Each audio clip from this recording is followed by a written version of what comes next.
स्वागत है आप सभी विद्यार्थियों का अपने YouTube चैनल मैथ एजुकेशन में।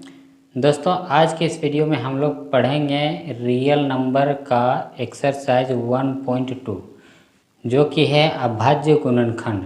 ठीक है, और ये चैप्टर काफ़ी ज़्यादा इम्पोर्टेंट है ऑब्जेक्टिव एग्ज़ाम के लिए। तो चलिए आइए वीडियो को देख लेते हैं। देखिए, इन निम्नलिखित संख्याओं को अभाज्य गुणनखंडों के गुणनफल के रूप में व्यक्त कीजिए। इससे पहले अभाज्य संख्या, तो यहाँ वही दिया हुआ है कि अभाज्य गुणनखंडों के गुणनफल के रूप में लिखना है। ये जो नीचे जो संख्या दिया हुआ उसको, ठीक है। तो चलिए यहाँ सॉल्यूशन करते हैं। यहाँ पहली संख्या दिया हुआ 140। तो दोस्तों 140 को क्या करेंगे, पहले अभाज्य गुणनखंड करेंगे। देखिए यहाँ पर करते हैं बगल में 140। तो 140 को क्या करेंगे, पहले खंड करेंगे। 2 सती 14, 0, फिर 2 से 1 कटेगा, 2 तिया 6, 1, 2 पचे 10। अब 2 से विभाजित नहीं होगा, कितना से, 3 से भी नहीं, 5 से, 5 सते 35। तो हम लोग इसको कितना लिखेंगे, 2 गुना 2 गुना 5 गुना 7। कितनी है, 2। तो 2 का पावर 2 इंटू 5 इंटू 7, ये हो गया आपका पहला का आंसर। ठीक है, अब आइए इसका दूसरा क्वेश्चन देखते हैं। ये पहला हुआ, अब दूसरा देखिए। यहाँ पे दूसरा क्वेश्चन है 156। कितना है, 156। अब हम यहाँ 156 को क्या करेंगे, यहाँ पर खंड करेंगे। चलिए यहाँ 2 से, 2 सती 14, 1 बचेगा, 2 अठी 16, फिर 2 से लगेगा, 2 तिया 6, 1 बचेगा, 2 नौ 18। अब 2 से विभाजित नहीं होगा, अब 3 से लगाइए, 3 एकम 3, 3 तिया 9। अब 13 से भी नहीं कटेगा। अब हम इसको कितना लिख सकते हैं, 2 गुना 2 गुना 3 गुना 13। अब देखिए 2 कितना है, 2, तो 2 का पावर 2 गुना 3 गुना 13। ये हो गया आपका दूसरा का आंसर। उसके बाद दोस्तों तीसरा नंबर क्वेश्चन है, क्वेश्चन नंबर 3 है 3825 यानी 3825। अब 3825 को क्या करते हैं, खंड करते हैं। 3825 को खंड कीजिए एक एक करके। सबसे पहले देखिए दोस्तों कटेगा नहीं, 2 के बाद क्या होगा, 3। चलिए 3 से कोशिश करते हैं। 3 एकम 3, 3 दूना 6, 2 बचेगा, 3 से 3 पचे 15 कटेगा। 3 एकम 3, 3 दूना 6, 2 बचेगा, 22 होगा, 3 से 21, 3 पचे 15। अब फिर इसको कितना से कटाएंगे, 3 से, 3 चौका 12, 3 दूना 6, 3 पचे 15। अब 3 से नहीं कटेगा, अब इसको 5 से कटाइए। 5 से, 5 अठे 40, 2 5 पचे 25, फिर 5 से, 5 एकम 5, 5 सते 35, 17 पचे 85। अब ये कटेगा नहीं, तो इसको कितना लिखेंगे, 3 इंटू 3 इंटू 5 इंटू 5 इंटू 17, 17। अब इसको कितना लिख सकते हैं, 3 कितने हैं, 2, तो 3 का पावर 2, 5 कितने हैं, 2, तो 5 का पावर हो गया 2 इंटू 17। ये हो गया आपका आंसर। ठीक है, अब चलिए ये नेक्स्ट क्वेश्चन, क्वेश्चन नंबर 4 को देखते हैं। दिया हुआ है 5005। ठीक है, अब यहाँ 5005 को क्या करते हैं, यहाँ खंड करते हैं। 5005 देखिए 3 से कटेगा, 3 एकम 3, बचेगा आपका 2 होगा, 20, 3 छः 18, 2, 20, 3 छः 18, नहीं कटेगा। चलिए 5 से ही इसको कटाते हैं। 5 एकम 5, 0 0, 5 एकम 5। अब कितना से कटेगा, 5 से कटेगा ना, 7 से देखिए, 7 एकम 7, बचेगा 3, हो जाएगा 30, 7 चौका 28, 2 सतिया 21। अब कितना से कटेगा, 11 से कटेगा। 11 एकम 11, बचेगा 3, 11 तिया 33। अब इसको हम लोग कितना ले सकते हैं, 5 गुना 7 गुना 11 गुना 13। अब देखिए यहाँ 5 सिंगल अकेले, 7 भी अकेले, 11 भी सब अकेले, तो इसका आंसर आपका यही हो जाएगा। ठीक है, अब एक लास्ट क्वेश्चन बचा हुआ है, क्वेश्चन नंबर 5। कितना है, 7429। ठीक है, अब यहाँ पर हम क्या करेंगे, 7429 को खंड करेंगे। 7429 देखिए यहाँ कटाते जाइए। देखिए या लास्ट में तो विषम संख्या, तो वो विषम से ही कटेगा। तो ये हम आपको बता देते हैं कि ये सीधे जाके 17 से कटेगा। कितना से, 17 से, इधर कहीं से नहीं कटेगा। देखिए 17 चौका 68, बचेगा कितना, 74, तो हो गया आपका कितना 68, 2 4 2 6 होगा 62, 17 तिया 51, 17 चौका 17 तिया 51, अब यहाँ तक 62 था तो बच गया 2 और इधर 9, 11, 17 7 119, 11 होगा तो 119 होगा ना, 17 7 119। अब दोस्तों ये कटेगा 19 से, कितना से 19 से, 19 दूना 38, बचेगा 5, होगा 57, 19 तिया 57। अब 23 तो कटेगा नहीं, इसलिए हम इसको लिख सकते हैं 17 गुना 19 गुना 23, ये हो गया आपका 5वां आंसर। तो दोस्तों वीडियो कैसा लगा, अच्छा लगा तो चैनल को सब्सक्राइब करके लाइक करके अपने दोस्तों में शेयर कीजिएगा ताकि वो भी पढ़ सके। तो चलिए आइए अब आते हैं इसका नेक्स्ट क्वेश्चन नंबर 2 में। क्वेश्चन नंबर 2 हम यहाँ पे लिखे हुए हैं एक्सरसाइज 1.2 का। देखिए दिया हुआ है कि पूर्णांकों के निम्नलिखित युग्मों के एचसीएफ और एलसीएम ज्ञात कीजिए तथा इसकी जांच कीजिए कि दो संख्याओं का गुणनफल जो है वो एचसीएफ और एलसीएम के गुणनफल के बराबर है। यानी कि यहाँ जो दो संख्या दिया हुआ है उसको जो गुना करेंगे वो एचसीएफ और एलसीएम का जो वैल्यू आएगा और वो दोनों को गुना करेंगे वो उसके बराबर होगा। तो चलिए आइए इसको सॉल्व करते हैं। देखिए यहाँ पे सॉल्यूशन लिखेंगे। पहला क्वेश्चन यहाँ पे दिया हुआ है 26 और 91, 26 और 91।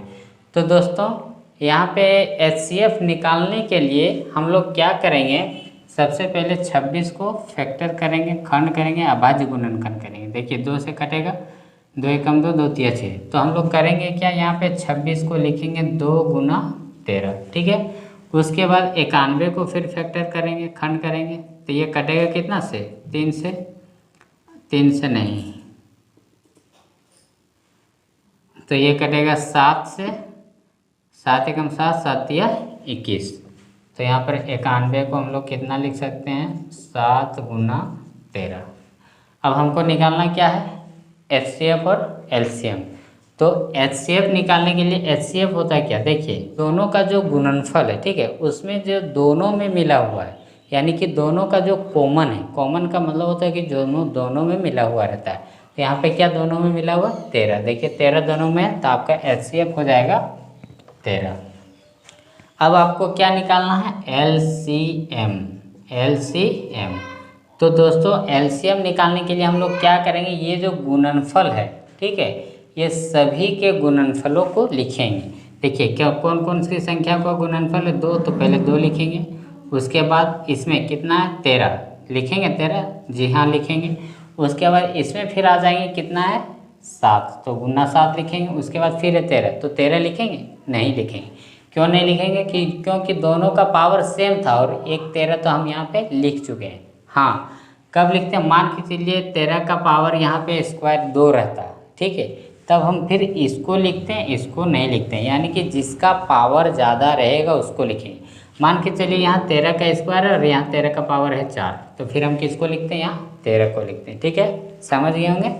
तो चलिए एक 13 लिखेंगे। अब यहाँ पर हम क्या करेंगे, इस सबको गुणनखंड गुना करेंगे, फिर मल्टीप्लाई करेंगे, 2 को 13 से गुना करेंगे, 13 दूना 26, 26 गुना 782।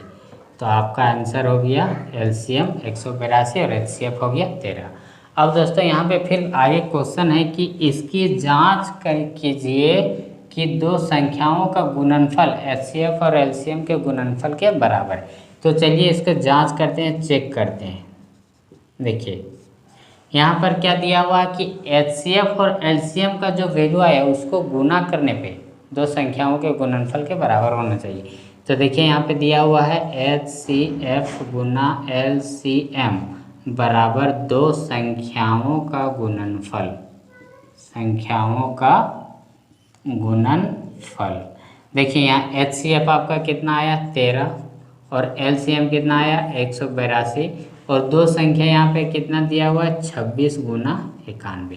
चलिए यहाँ पर गुना कीजिए 2366 और इधर फिर 91 को गुना करते हैं कितना से 26 से, अभी कितना आ गया आपका 2366। ये दोनों हो गया क्या वेरीफाई, ये क्या हो गया वेरीफाई, यानी कि दोनों तरफ इक्वल है 510 और 92। तो यहाँ पे हम लोग क्या लिखेंगे 510 को, पहले 510 को अभाज्य गुणनखंड करेंगे तो हम इसको कितना लिखेंगे 2 गुना 3 गुना 5 गुना 17, ठीक है। उसके बाद कितना है 92, 92। अब यहाँ पर 2 को हम लोग क्या करेंगे, यहाँ पर खंड करेंगे। तो इसको हम लोग लिखेंगे 2 गुना 2 गुना 23, ठीक है। तो हम लोग कितना लिख सकते हैं, 2 का पावर 2 गुना 23, ठीक है। अब यहाँ पर सबसे पहले हम लोग क्या लिखेंगे, HCF कितना होगा दोस्तों, इसमें दोनों का जो गुणनफल है ये, इसमें दोनों मिलाइए क्या कॉमन है, 2, तो दोनों का कॉमन हो गया 2, तो HCF आपका हो गया 2। अब हमको क्या लिखना है, LCM। तो दोस्तों LCM लिखने के लिए हम लोग क्या करेंगे, LCM लिखने के लिए सभी को लिखेंगे 2। तो देखिए 2 का पावर 2 सबसे बड़ा ये वाला है, तो इसको लिखेंगे। उसके बाद 3, उसके बाद 5, उसके बाद 17, उसके बाद 23। अब इसको मल्टीप्लाई कर दिए, गुना कर दिए, 2 दूना 4, 4 तिया 12, 12 पचे 60, 60 गुना 17, 17 छक 102। अब फिर इसको 23 से गुना, तो ये आपका कितना आ गया, 23,460। ये हो गया आपका LCM और ये हो गया आपका HCF, ठीक है। अब इसको चेक करते हैं, जांच करते हैं कि क्या ये सही है, यानी कि दोनों का गुणनफल जो है दो संख्याओं के गुणनफल के बराबर है। तो HCF गुना LCM, HCF है 2 गुना LCM है 23,460, और यहाँ पे दो संख्या कितना है, एक 510 और एक गुना 92, ठीक है। देखिए HCF गुना LCM, यहाँ पे हम लिखे हुए यहाँ नहीं लिखे, HCF गुना LCM बराबर दो संख्याओं का गुणनफल। HCF है आपका 2 और LCM है 23,460, ठीक है। और ये दो संख्याओं का गुणनफल 510 और 92, 46,992, 46,992। देखिए दोनों तरफ क्या आ गया, बराबर इक्वल आ गया, 46,992। तो ये हो गया आपका वेरीफाई, ठीक है। क्वेश्चन नंबर 3 लिख लेते हैं, कितना दिया हुआ है, 336 और 54। तो हम लोग सबसे पहले क्या करेंगे, 336 को खंड करेंगे, ठीक है। अभाज्य गुणनखंड, चलिए इधर लिखते हैं, 336 2 गुना 2 गुना 2 गुना 2 कितना है 4 गुना 3 गुना 7। अब हम लोग क्या करेंगे, यहाँ 2 कितना है, 1 2 3 4, यानी 2 का पावर 4, 2 का पावर 4 गुना 3 गुना 7। इसके बाद हम लोग क्या करेंगे, 54 को खंड करेंगे, ठीक है। यहाँ पे खंड कीजिए, 54 पे हम लोग लिखेंगे कितना, 2 गुना 3 गुना 3 गुना 3, यानी कि हम लोग इसको कितना लिख सकते हैं, 2 गुना 3 का पावर 3। अब हमको क्या लिखना है, HCF, इसलिए लिखेंगे HCF। तो दोस्तों इस गुणनखंड में और इसमें मिलाइए कि क्या मिल रहा है, इसका HCF क्या होगा। देखिए सबसे पहले कॉमन क्या दोनों में, एक 2 है और फिर एक 3 भी, ठीक है। तो इसको लिखेंगे 2 गुना 3, तो आपका कितना हो जाएगा, 2 3 6 हो जाएगा आपका HCF। उसके बाद यहाँ पर हम लोग को निकालना है LCM। क्या निकालना है, LCM। तो LCM निकालने के लिए सबसे पहले सबको लिखेंगे, तो 2 इसमें है तो इसमें भी है, तो 2 का पावर जो बड़ा है इसमें, तो 2 का पावर 4 को पहले लिखेंगे, फिर गुना 3 है, 3 है ना, तो यहाँ 3 का पावर कितना है 3, तो इसको लिखेंगे बड़ा वाले को। उसके बाद फिर 3 तो आ गया, उसके बाद क्या बच गया 7। अब इसको मल्टीप्लाई कर दिया, कितना हो गया आपका 3024। ये हो गया आपका LCM, ये हो गया आपका HCF। अब दोस्तों इसी तरह से अब यहाँ पर जांच भी करना है, चेक भी करना है। तो HCF कितना हुआ आपका 6 और ये हो गया 3024 बराबर। अब दो संख्याओं का गुणनफल 336 गुना 54। अगर ये बराबर नहीं आता है तो जानिए कि LCM आपका गलत है। अब इसको 6 से गुना ही कर देते हैं। यहाँ देखिए कितना आ गया 18,144, 18,144। देखिए दोनों तरफ इक्वल आ गया, बराबर आ गया, तो ये आपका क्या हो गया, वेरीफाइड हो गया, ठीक है। आज के लिए इतना ही, फिर मिलते हैं इसके दूसरे पार्ट के नेक्स्ट वीडियो में जो क्वेश्चन बचा हुआ। तब तक के लिए जय हिंद।